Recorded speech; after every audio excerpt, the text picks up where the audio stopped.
Hello friends, this is Tushar Malik, legal illegal with Tushar. Jurisprudence के MCQs classes आज से start कर रहे हैं, जिसमें प्रीवियस ईयर क्वेश्चंस रहेंगे, सभी जुडिशरी के नेट में आए हुए क्वेश्चंस और एपीओ में आए हुए क्वेश्चंस जो होंगे।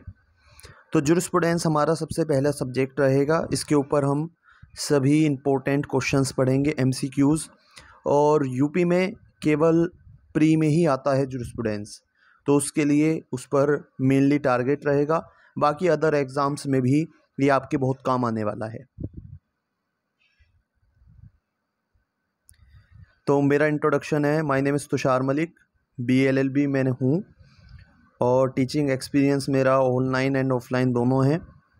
आप मुझे इंस्टाग्राम पर फॉलो कर सकते हैं, तुषार मलिक, जो मैंने आईडी शो की हुई है।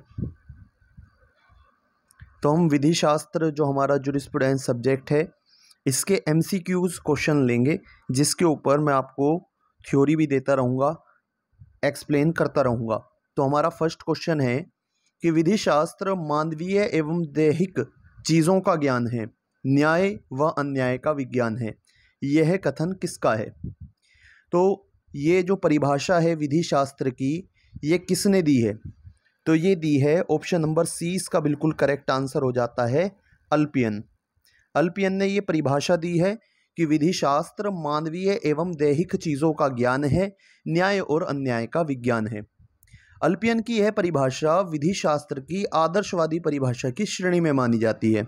अल्पियन की परिभाषा के दो भाग हैं। प्रथम भाग में समाज के लोगों के संबंधों को निर्धारित करने वाले दैवीय या मानवीय स्रोतों द्वारा प्राप्त विधियों का अध्ययन अपेक्षित है, और द्वितीय भाग में विधि शास्त्र को ऐसे विज्ञान माना गया है जिसके द्वारा न्याय को अन्याय से अलग किया जा सके। अल्पियन की परिभाषा जेमिनी द्वारा दी गई विधि की परिभाषा से सन्निकट है, यानी कि विधि की मानवीय एवं दैहिक चीज़ों के ज्ञान की जो चर्चा की गई है, वो अल्पियन के द्वारा की गई है। अल्पियन ने बताया कि मानव और दैहिक चीज़ों का ज्ञान और न्याय और अन्याय का विज्ञान जो है वो विधि शास्त्र है। अगर हम इसका एक कीवर्ड लेके समझने की कोशिश करें तो न्याय और अन्याय के बीच में बस एक अल्पियन जितना डिफरेंस है, तो हम उससे लगा सकते हैं कि ये अल्पियन ने इसकी परिभाषा दी होगी। नेक्स्ट क्वेश्चन पे चलते हैं। नेक्स्ट क्वेश्चन है कि विधि शास्त्र विधि का नेत्र है। विधि शास्त्र विधि का नेत्र है, यह कथन किसका है? हेनरी मैन का है, सेविनी का है, डीन रोस्कोपाउंड का है या लास्की का है? तो इसका बिल्कुल सही जवाब हो जाता है option number D, Laski. Laski ने ये परिभाषा दी है कि विधि शास्त्र विधि का नेत्र है। लास्की के अनुसार कि विधि शास्त्र विधि का वह नेत्र है जिसके आधार पर हम विभिन्न विधियों को समझ सकते हैं, तथा यह वह विज्ञान है जिसकी कसौटी पर हम विधियों को परख सकते हैं और उन पर अनुसंधान कर सकते हैं, खोज कर सकते हैं।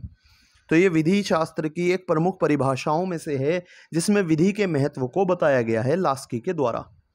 नेक्स्ट क्वेश्चन पे चलते हैं, क्वेश्चन नंबर 3, कि निम्नलिखित में से कौन विधि शास्त्र को नियमों की एक व्यवस्था के रूप में देखता है? कौन सा राइटर है, कौन सा ज्यूरिस्ट है जो विधि शास्त्र को नियमों की एक व्यवस्था के रूप में देखता है? तो इसका बिल्कुल सही जवाब हो जाता है प्रोफेसर हार्ट, यानी option number B. HLA Hart विधि शास्त्र को नियमों की एक व्यवस्था के रूप में देखते हैं। हार्ट विश्लेषणात्मक शाखा से संबंधित थे। हार्ट ने ऑस्टिन से अलग विचार व्यक्त करते हुए कहा कि निश्चयात्मक विधि को न्याय और नैतिकता से पूर्ण रूप से अलग नहीं किया जा सकता। तो ये इनके विचार थे। तो हम जान सकते हैं कि विधि शास्त्र को नियमों की एक व्यवस्था किसने कहा? तो HLA हार्ट या हार्ट ने कहा है। नेक्स्ट क्वेश्चन पे चलते हैं। क्वेश्चन नंबर 4 है कि विधि दर्शन में सुनिश्चित आदेश का सिद्धांत प्रतिपादित किया था। तो किसने किया था ये सिद्धांत प्रतिपादित?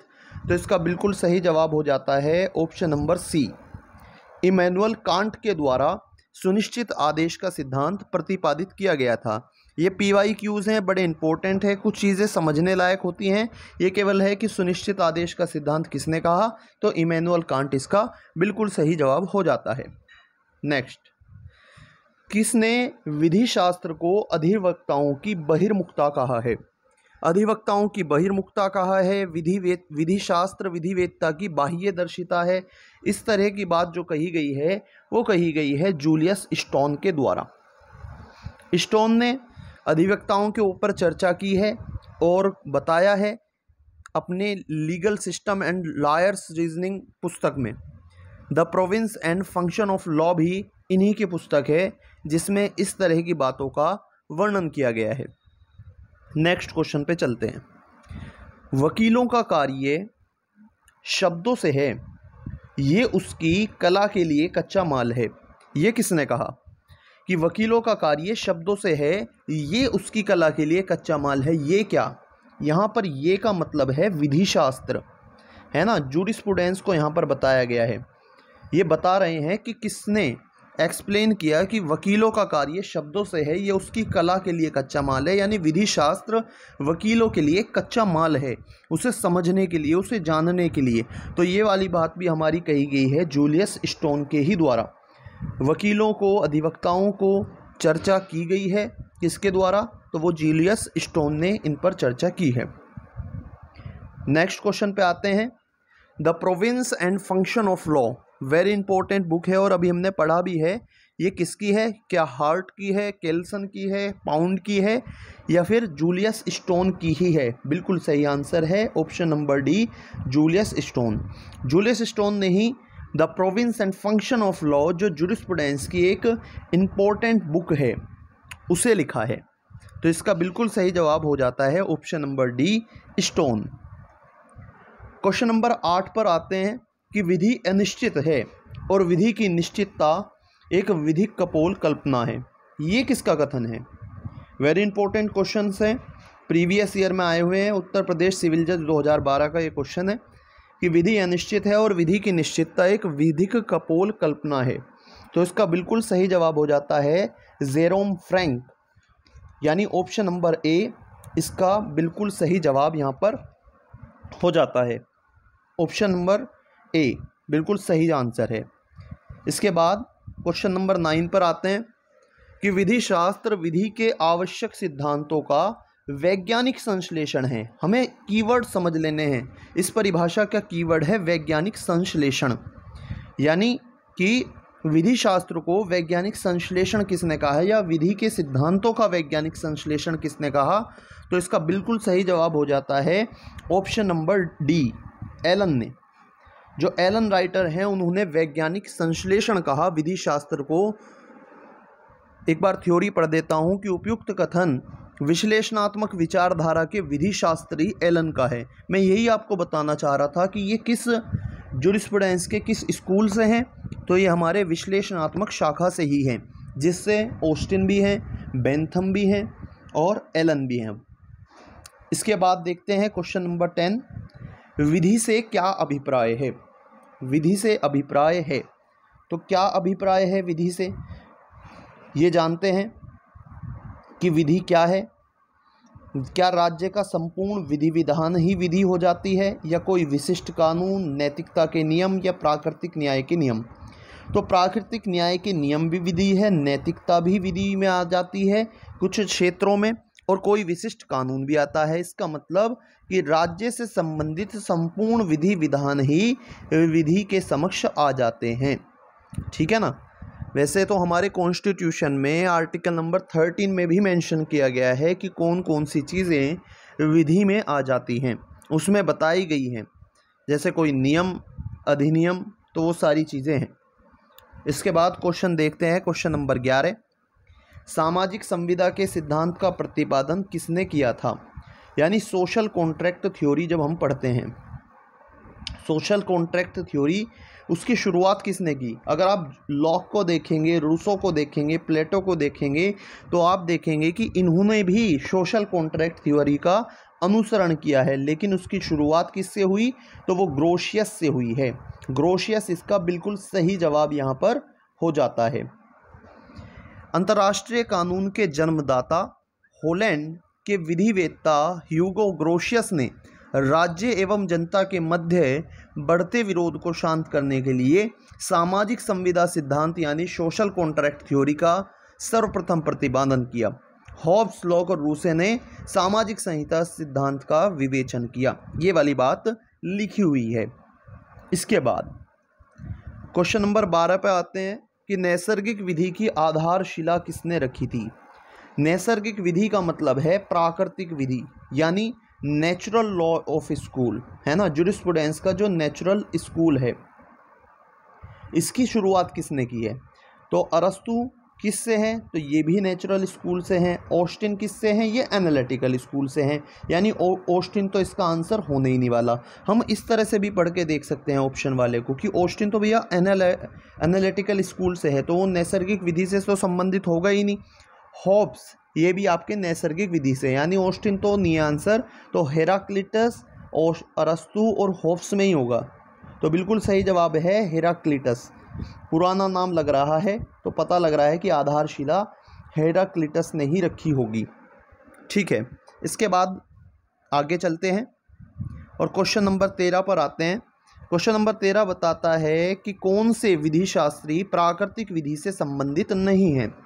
तो प्राकृतिक विधि से संबंधित जो राइटर्स हैं रूसो हैं, तो बिल्कुल सही आंसर है कि रूसो जो हैं वो एक प्राकृतिक विधि शास्त्री हैं। एक्विनास हैं, तो एक्विनास भी है बिल्कुल सही आंसर। स्टॉक्स भी हैं या स्टोइक्स भी बोलते हैं। केल्सन नहीं है, क्योंकि केल्सन कौन है, तो ये एनालिटिकल स्कूल से हैं, है ना। एनालिटिकल स्कूल यानी आपका विश्लेषणात्मक विधि शास्त्र से संबंधित हैं केल्सन। क्वेश्चन नंबर 14 पर आते हैं कि कौन नैसर्गिक विचारधारा का विरोधी था। तो हम देखते हैं कि क्या कांट इससे संबंधित हैं, बेंथम, स्टैम्बलर और जॉन रॉल्स। सबसे पहले ये देखते हैं कि चलो हमें पता है कि स्टैम्बलर जो है वो हमारे नैसर्गिक विधि शास्त्र से हैं, तो ठीक है भाई, ये आंसर हो सकता है। वो ये तो हो ही नहीं सकता क्योंकि वो पूछ रहा है विरोधी। अब हमें पता है कि जेरेमी बेंथम जो है वो एनालिटिकल स्कूल से हैं, तो कहीं ना कहीं मतलब कि जॉन रॉल्स, स्टैम्बलर, कांट, अगर हमें पता है ये भी कि वो नेचुरल स्कूल से हैं, तो वो नैसर्गिक विधि यानी अपने ही नेचुरल स्कूल के विरोधी तो होंगे नहीं। तो जेरेमी बेंथम जब एनालिटिकल स्कूल से हैं तो हाँ, एक चांस बनता है और जेरेमी बेंथम ही इसका बिल्कुल सही जवाब भी है। जेरेमी बेंथम ही हैं इसके विरोधी, नैसर्गिक विधि शास्त्र को न मानने वाले। वो मानते हैं कि विश्लेषण करते हैं और तर्कों पर ध्यान देते हैं, तो जो तर्क देता है बिल्कुल सही, उनके हिसाब से वो विधि बिल्कुल श्रेष्ठ विधि है, उसके अलावा कोई विधि श्रेष्ठ यहाँ पर नहीं हो जाती। इमैनुअल कांट, स्टैम्बलर और जॉन रॉल्स, ये तीनों ही, है ना, कांट, स्टैम्बलर और जॉन रॉल्स, ये तीनों ही नैसर्गिक विधि के विधि शास्त्री हैं, जबकि जेरेमी बेंथम विश्लेषणात्मक शाखा के विचारक हैं तथा ये भी ऑस्टिन की ही भांति प्राकृतिक विधि के आलोचक हैं। तो बिल्कुल सही जवाब हो जाता है यहाँ पे ऑप्शन बी, जेरेमी बेंथम। ठीक है, इसके बाद आते हैं क्वेश्चन नंबर 15 पर। प्राकृतिक विधि के संबंध में यानी नेचुरल लॉ से रिलेटेड बात कर रहे हैं कि यूनानी दर्शन के जन्मदाता कौन हैं। यूनानी दर्शन के जन्मदाता कौन हैं, तो यूनान से सुकरात, अरस्तु, स्टॉक्स, प्लेटो। अब देखते हैं कि कौन इसका बिल्कुल यहाँ पर सही जवाब होने वाला है। तो प्राकृतिक विधि के संबंध में यूनानी दर्शन की आधारशिला तो हेराक्लिटस ने रखी थी, है ना, और उसके बाद यहाँ पर आते हैं तो बिल्कुल सही जवाब है यूनानी दर्शन का जो जन्मदाता है वो सुकरात है, ऑप्शन नंबर ए। तो ये बिल्कुल आया हुआ है राजस्थान एडमिनिस्ट्रेटिव सर्विस और राजस्थान में RTS में आया हुआ है, तो इम्पोर्टेंट ये क्वेश्चन यहाँ पर हो जाता है। इसके बाद क्वेश्चन नंबर 16 पर हम आते हैं कि प्राकृतिक विधि का धार्मिक चरित्र किसने दिया। तो संत धर्म से संबंधित लग रहा है, तो यही इसका बिल्कुल सही आंसर भी है। याद करने के हिसाब से चीज़ें बता रहा हूँ, नहीं तो वैसे इसका बिल्कुल फैक्चुअल आंसर है आपका संत अगस्टाइन। प्राकृतिक विधि का धार्मिक चरित्र दिया था, तो संत अगस्टाइन इसका बिल्कुल सही आंसर यहाँ पर हो जाता है। इसके बाद आते हैं क्वेश्चन नंबर 17 पर कि प्राकृतिक विधि यानी नेचुरल लॉ मनुष्य की प्रकृति तथा समाज में रहने वाले उसकी आंतरिक आवश्यकता पर आधारित है। तो ये परिभाषा किसने दी है। ह्यूगो ग्रोशियस, हॉब्स, लॉक और रूसो। तो कुछ परिभाषाएं ऐसी होती हैं जिसका हम अंदाज़ा भी नहीं लगा पाते। जैसे प्राकृतिक विधि भी आ गया, यानी हमें नेचुरल लॉ लग रहा है। चलो हमने नेचुरल लॉ के जुरिस्ट देखे कि हाँ ह्यूगो ग्रोशियस भी है, होब्स भी है, लॉक भी है, रूसो भी है, चारों ही हैं। लेकिन यहाँ पे समाज भी आ गया। अगर 1% दूसरा ऑप्शन होता जो सामाजिक, यानी आपके सोशोलॉजिकल स्कूल से कोई जुरिस्ट होते, तो हमारा ध्यान उस तरफ भी जाता है ना। तो इसका बिल्कुल सही जवाब जो है वो है ह्यूगो ग्रोशियस। इन्होंने ये डेफिनेशन दी है कि प्राकृतिक विधि मनुष्य की प्रकृति तथा समाज में रहने और उसकी आंतरिक आवश्यकताओं पर आधारित है। ये कहा है ह्यूगो ग्रोशियस ने। तो नेक्स्ट क्वेश्चन पे चलते हैं, क्वेश्चन नंबर 18 कि 19वीं सदी में प्राकृतिक विधि के उद्धार के लिए श्रेय दिया जाता है। तो 19वीं सदी में प्राकृतिक विधि को किसने आगे बढ़ाया? ह्यूगो ग्रोशियस बिल्कुल प्राकृतिक विधि से हैं, होब्स, लॉक और स्टेमलर। यानी हम सबसे पहले ऑप्शंस भी चेक कर सकते हैं कि कौन किस विचारधारा से संबंधित है। जैसे 1% मान लेते हैं, यहाँ पर होब्स की जगह ऑस्टिन होता, ठीक है, एनालिटिकल स्कूल से ऑस्टिन। लॉक की जगह यहाँ पर क्या होता, हम मान लेते हैं केल्सन होता। तो अगर ये एनालिटिकल स्कूल से हैं तो वो नेचुरल स्कूल की कोई बात तो यहाँ पर कहेंगे नहीं, या 19वीं सदी में वो यहाँ पर श्रेय देने के लिए तो आएंगे नहीं। लेकिन अगर ये चारों ही सही हैं तो फिर हमें देखना होगा कि बिल्कुल सही आंसर क्या है। तो 19वीं सदी में यहाँ पर स्टेमलर बिल्कुल सही आंसर हो जाता है, ऑप्शन नंबर डी, ठीक है ना। तो आगे बढ़ते हैं, क्वेश्चन नंबर 19 पर आते हैं। क्वेश्चन नंबर 19 क्या बताता है कि अब प्राकृतिक विधि निरपेक्ष के रूप में नहीं समझी जाती है अपितु सापेक्ष के रूप में समझी जाती है। यह प्राकृतिक विधि प्रवर्तनीय अंतर्वस्तु के साथ है। ये किसने कहा? तो ये भी एक परिभाषा है। तो किसने कही है ये वाली परिभाषा? तो ये परिभाषा भी किसने कही है? इसका बिल्कुल सही आंसर है ऑप्शन नंबर डी, स्टेमलर ने ही। प्राकृतिक विधि के ऊपर दोबारा स्टेमलर ने ही ये परिभाषा यहाँ पर दी है कि अब प्राकृतिक विधि निरपेक्ष के रूप में नहीं समझी जाती है अपितु सापेक्ष के रूप में समझी जाती है। तो ये भी PYQ है, प्रीवियस ईयर क्वेश्चंस में सभी क्वेश्चंस आए हुए हैं। यूपी सिविल जज 2016 का ये एक अच्छा इम्पोर्टेंट क्वेश्चन बन जाता है प्री में। ज्यूरिस्प्रूडेंस क्योंकि प्री में ही आता है तो क्वेश्चंस का जो लेवल है वो बिल्कुल ऐसा इजी नहीं होता, अपना ठीक ठाक होता है। तो आप देख भी सकते हैं कि छोटे बड़े सभी क्वेश्चंस हैं, डेफिनेशन से रिलेटेड हैं, स्कूल से रिलेटेड हैं, किसी ने कोई सिद्धांत दिया है उससे रिलेटेड हैं। तो अब इसके बाद लास्ट क्वेश्चन आज का इस वीडियो का है क्वेश्चन नंबर 20, जो 2018 यूपी सिविल जज में आया हुआ था, ठीक है ना। तो ये टेकिंग राइट सीरियसली नामक किताब किसकी है? तो एक हमें किताब भी मिल गई, टेकिंग राइट सीरियसली। तो ये किसकी पुस्तक है? क्या हार्ट की है? नहीं। क्या ड्वार्किन की है? केल्सन की है? नहीं। स्टोन की है? नहीं। तो ये ड्वार्किन इसका बिल्कुल सही यहाँ पर आंसर हो जाता है। तो ऐसे ही हमने ज्यूरिस्प्रूडेंस के आज 20 क्वेश्चंस देखे और ये पूरी सीरीज़ आगे लेकर के चलेंगे जिसमें ज्यूरिस्प्रूडेंस के PYQs सभी कवर करने की कोशिश करेंगे, जिससे अगर कोई पूरी वीडियोस भी लगा ले, पूरी सीरीज़ भी लगा ले तो उसका ज्यूरिस्प्रूडेंस कवर हो जाए। साथ में कुछ MCQs जो हम क्रिएट कर सकते हैं वो भी करेंगे। सबसे पहले जो प्रीवियस ईयर क्वेश्चंस आए हुए हैं उसे हम यहाँ पर कंप्लीट करेंगे। तो एक बार देख लेते हैं, शुरुआत से एक बार तेज़ स्पीड में रिवाइज कर लेते हैं।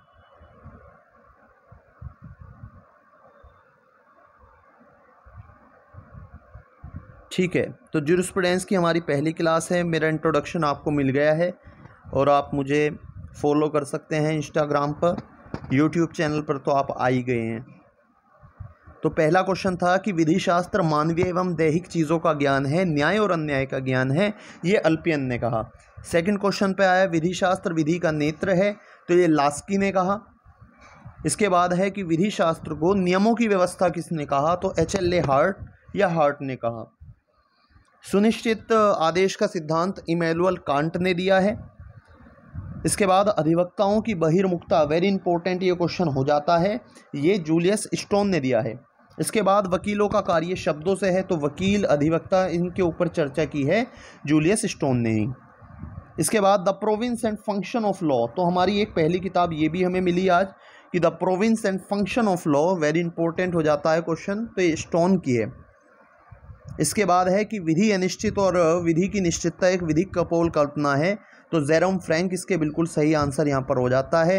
इसके बाद विधि शास्त्र विधि के वैज्ञानिक संश्लेषण से संबंधित है, तो एलन ने कहा, ये भी मैं बता देता हूँ, जैसे आपका हो गया वैज्ञानिक, तो वैज्ञानिक यानी साइंटिस्ट हो गए आपके, साइंटिस्ट का संबंध स्पेस से होता है, स्पेस से कौन आ सकते हैं, एलियन आ सकते हैं, तो एलन एलियन हम मतलब रिलेट कर सकते हैं, बड़ा ही बेकार था पर रिलेट कर सकते हैं कि वैज्ञानिक संश्लेषण और एलन, ठीक है।